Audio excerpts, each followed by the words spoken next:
Good morning, my dear students. God's love is so wonderful. Oh, what a wonderful love. बेटा, भगवान कैसे दिखाते हैं हमें अपना प्यार? Yes, He shows us by giving us water, air, plants, which we need to live. So, बेटा, let us thank God for His love by reciting this prayer. शक्ति हमें देना दाता, मन का विश्वास कमजोर होना, हम चले नेक रास्ते पे हमसे भूल करती कोई भूल होना, इतनी शक्ति हमें देना दाता, मन का विश्वास कमजोर होना।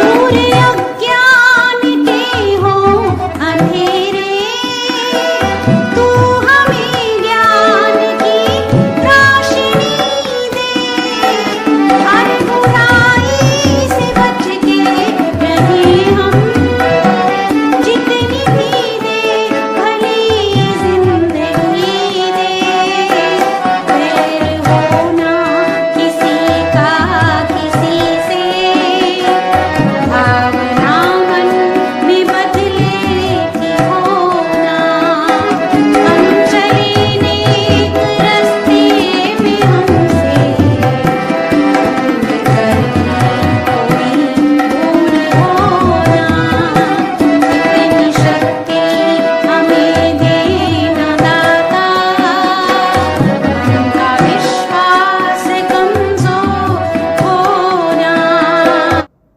Yes, children, today we are going to read lesson number 13, Sir Isaac Newton and the Apple, which is written by Miss Sweta Sharma. Miss Sweta Sharma has written this chapter about Sir Isaac Newton. Children, let me ask you, what is an invention? Invention यानी आविष्कार क्या होता है?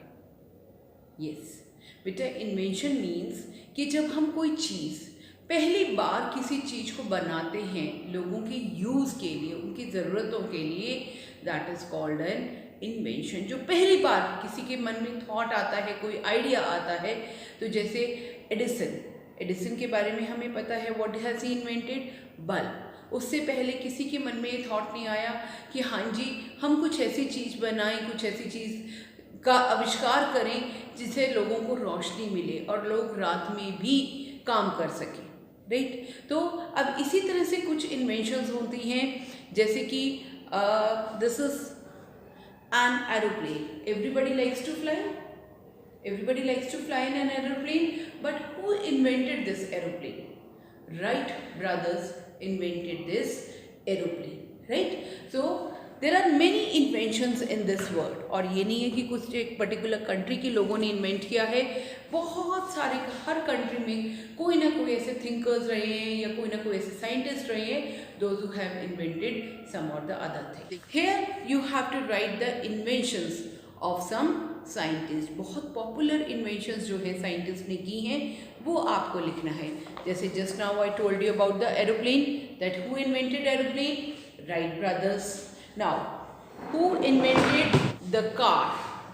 बेटा, ये तो jeep है, लेकिन ऑटोमोबाइल्स ये तो एक तरह की फॉर्म हो गई। तो who invented the gasoline cars, यानी जो पेट्रोल पे चलने वाली कार्स किसने इन्वेंट की? कार्ल बेंज ने। डू यू नो दैट आप मैथ्स के सम्स जब करते हैं तो एक बहुत अच्छा फिगर आप यूज करते हैं, दैट इज जीरो। आपको पता है जीरो की भी इन्वेंशन हुई है, and zero was invented by an Indian mathematician, he was Aryabhatta. He invented the zero, जिसके कारण हम बहुत सारी कैलकुलेशंस कर पाते हैं। सिमिलरली अब बेटा ये देखिए, दिस इज अ चौक। अभी चौक को अगर मैं ड्रॉप करती हूँ तो देखिए कहाँ जा रहा है। क्या ये ऊपर गया, साइड में गया, इधर गया? नहीं, ये कहाँ गया? ये नीचे ड्रॉप हो गया। सी, नीचे ड्रॉप हो गया। अब ये नीचे क्यों ड्रॉप हुआ? कभी किसी ने सोचा है कि ये नीचे क्यों ड्रॉप हुआ है? This is what we are going to read and study in this chapter. ये इन्वेंशन सर आइजैक न्यूटन ने की थी कि that the earth has a gravitational force, जिसके कारण चीज़ें अर्थ के पास, अर्थ के ऊपर से नीचे गिरती हैं, या अर्थ के जो हम मून वगैरह है वो क्यों अर्थ के ऑर्बिट में रहता है? क्योंकि because of the gravitational pull of the earth. So let us continue with this chapter, but first of all let us see what new words we are going to study in this chapter. The first word is keen, K-E-E-N, keen. Keen means highly developed, यानी जिसके लिए आप बहुत ज़्यादा eager हैं जानने के लिए, कुछ जानने की इच्छा, that is called keen. The second word is amused, A-M-U-S-E-D, amused. Amused means to find something entertaining, यानी जिसमें हमें मज़ा आता है, that is called amused. The third word is mysteries. Mysteries, M-Y-S-T-E-R-I-E-S. Mysteries. Mysteries means things that remain unexplained, यानी जिन चीज़ों के बारे में अभी हमें पता नहीं है, that is a mystery for us. Now the fourth word is existence, E-X-I-S-T-E-N-C-E. Existence means the state of being alive, यानी जो चीज़ है, जो living है, that is called existence. Children, in this chapter we are going to mark the verbs. Verbs are the action or doing words that tell us what a person, animal or a thing does or is doing. तो बेटा verbs action या doing words होते हैं जो हमें बताते हैं कि कोई person, animal या thing क्या काम कर रहा है, right? For example children, the girl dances gracefully. यहाँ पर बेटा girl क्या कर रही है? Girl dances. So dances is verb over here. For in the next example, the boy is eating breakfast. What is the boy doing? He is eating the breakfast. So here is eating is the action and that is the verb, right? Now let us read the chapter. Sir Isaac Newton was a great thinker. He observed everything around him and studied the reasons why they happened. Nothing escaped his keen sense of observation. तो बेटा sir Isaac Newton एक बहुत बड़े thinker यानी विचारक जो सोचते हैं, विचार करते हैं कि कैसे हुआ, ऐसे थे सर आइजैक न्यूटन. ही ऑब्जर्व्ड एवरीथिंग अराउंड हिम, तो वो हर चीज़ बहुत ध्यान से देखते थे जो भी उनके आसपास होती थी. And studied the reasons why they happened, और ना सिर्फ देखते थे, ना सिर्फ सोचते थे, बल्कि वो रीजंस भी फाइंड आउट करते थे कि ऐसा क्यों हुआ. नथिंग एस्केप्ड हिज कीन सेंस ऑफ ऑब्जर्वेशन, कुछ भी उनकी ऑब्जर्वेशन से यानी उनकी दृष्टि से नहीं छुप पाता था, वो हर चीज़ बहुत ध्यान से देखते थे. He knew so much about the laws of nature that no other person of his time understood the world as well as he did. तो उनको नेचर, उनको प्रकृति के बारे में, उसके लॉज के बारे में इतना पता था कि कोई भी दूसरा पर्सन जो उनकी एज का था वो इतने अच्छे से नहीं समझता था जैसे वो समझते थे. Sir Newton never felt that he knew enough. He was always seeking new knowledge and more answers. He felt that every time he learned something new, it opened up more questions to the answer, because only fools believe they know everything. तो sir Newton को बहुत सारी चीज़ें पता थी और हर बार वो कुछ नया फाइंड आउट करने में रहते थे कि उसके मैं आंसर्स फाइंड आउट करूँ। क्वेश्चन उनके दिमाग में आते थे, ऐसा क्यों हो रहा है, कैसे हो रहा है, किस लिए हो रहा है, और वो उनके आंसर्स फाइंड आउट करने चाहते थे। He felt that every time he learned something new, it opened up more questions to answers. तो वो ये महसूस करते थे कि जब भी वो कुछ नया सीखते हैं, जिसके वो आंसर्स फाइंड आउट करते हैं, और ज़्यादा क्वेश्चंस क्रिएट हो जाते हैं, उनके मन में और क्वेश्चंस आते हैं, ऐसा क्यों हुआ? क्योंकि वो ये मानते थे कि सिर्फ जो फूल्स होते हैं, यानी जो लोग ना समझ होते हैं, वो ये बिलीव करते हैं कि उनको सब कुछ आता है। वो ये कहते थे उनको जबकि बहुत कुछ पता था, फिर भी वो मानते थे कि अभी बहुत कुछ है दुनिया में जो एक्सप्लोर करना बाकी है, जिसके बारे में ढूंढना अभी बाकी है, जिसको जानना बाकी है। यानी बेटा, सीखने की, जानने की कोई उम्र नहीं होती, और जितनी भी नॉलेज आप गेन करें वो कम नहीं होती। ठीक है। नाउ हियर बेटा, was, observed, studied, happened, escaped, knew, understood, did, felt, was, seeking, learn, believe, ये सब क्या हैं? These all are action words और verbs. You will underline them. After years of learning and discovering, when he was an old man, he once said, I seem to have been only like a boy playing on the seashore. तो बहुत साल के सीखने और बहुत सारी चीज़ों के बारे में डिस्कवर, फाइंड आउट करने के बाद जब वो एक बूढ़े आदमी बन गए थे, तो उन्होंने एक बार क्या कहा था? I seem to have been only like a boy playing on the seashore. यानी मुझे लगता है कि मैं तो सिर्फ एक छोटा बच्चा हूँ जो सी शोर यानी समुद्र के किनारे खेल रहा हूँ.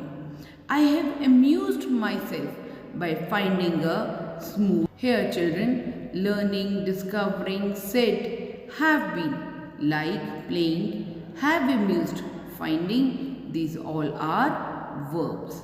Pebble or a pretty shell, but the great ocean of truth still lies before me, unknown and unexplored.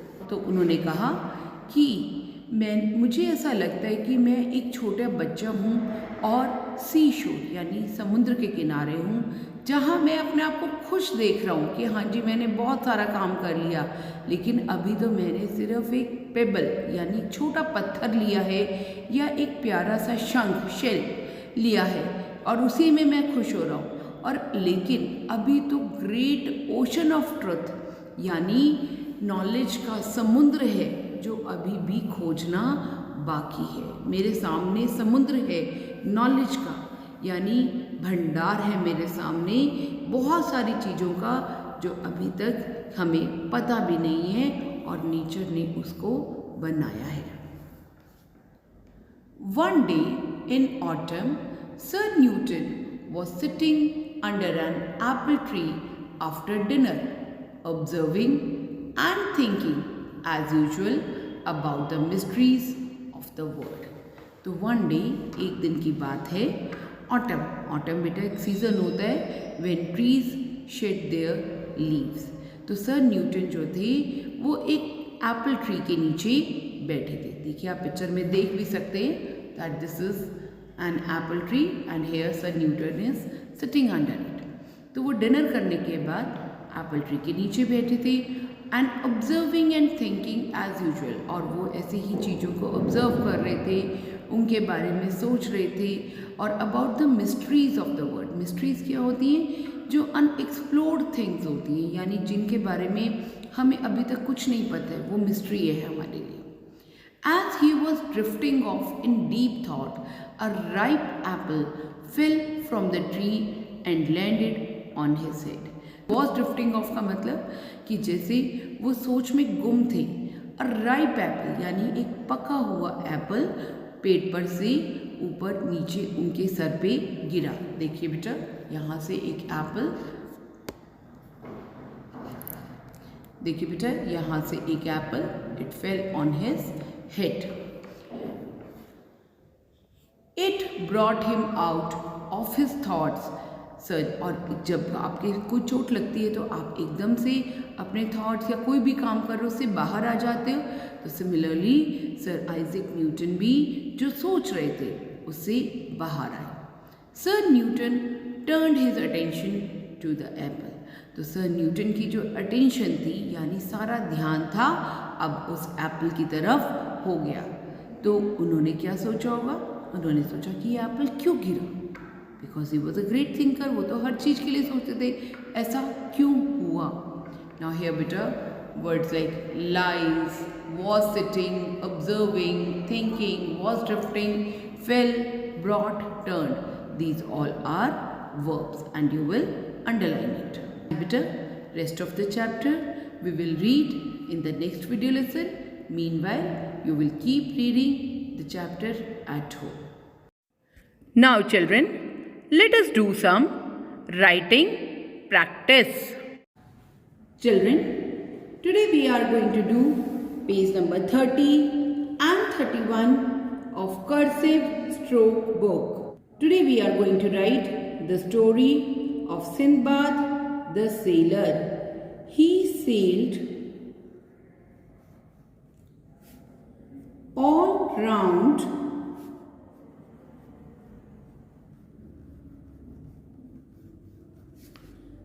the world.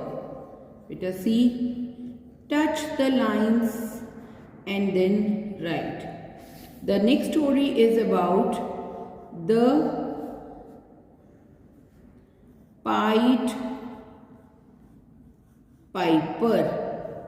See, capital P because it's the name of a person, of Hamilton. See the formation of the letters, right? Peter, your homework is that you will read lesson number 13 of Reader and write new words and their meanings in English notebooks. You will also do page number 30, 31 in cursive strokes book. Children, bye for now. But keep learning and smiling always.